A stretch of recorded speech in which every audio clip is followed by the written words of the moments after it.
স্বামী বিশুদ্ধানন্দ মহারাজ, পূজ্যপাদ মহারাজ বিশুদ্ধানন্দজি, তিনি রাঁচিতে থাকতেন। তখন প্রেসিডেন্ট নন, তখন ভাইস প্রেসিডেন্ট, রাঁচিতে থাকতেন। একদিন ওই বিকেলবেলায় সব ভক্তরা এসছে, মহারাজ কথা বলছেন। একজন ভক্ত বলছেন, মহারাজ একটা কথা জানার খুব ইচ্ছে আপনার মুখ থেকে। কি কথা? না আমাদের ঠাকুর বড় না মা বড়?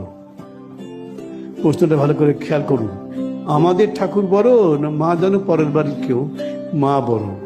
আমাদের ঠাকুর বড় না মা বড়?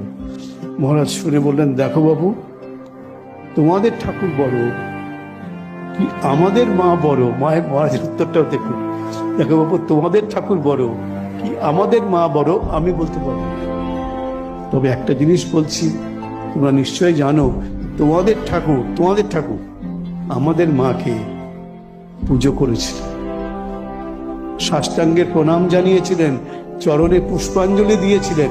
তাহলেই বোঝো বাবু, তোমাদের ঠাকুর বড় কি আমাদের মা বড়। অসাধারণ কথা, এক কথাই শেষ করতেছে, তোমাদের ঠাকুর বড় কি আমাদের মা বড়। ঠাকুর বড় কি মা বড় এই নিয়ে আমাদের কোনো প্রশ্ন নেই। তবে আমাদের মনের যেটা অনুভূতির জায়গা,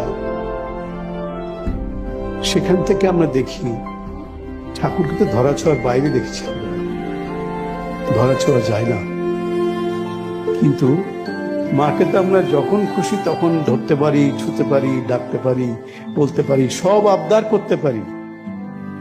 এবং মা এরকম মা সত্যি। স্বামীজি বলেছিলেন শেষের দিকে, একদিন মায়ের কাছে এসেছেন স্বামীজি, এসে বলছেন, দেখো মা, তোমার কৃপায় হাজার হাজার বিবেকানন্দ জন্মাবে, লক্ষ বিবেকানন্দ জন্মাবে, কিন্তু আমি এটা বলতে পারি মা, তোমার মতো মা আর কখনো হয়নি আর কখনো হবেও না। একমাত্র তুমি একটি মা, এই মা আর কখনো হয়নি আর কখনো হবেও না।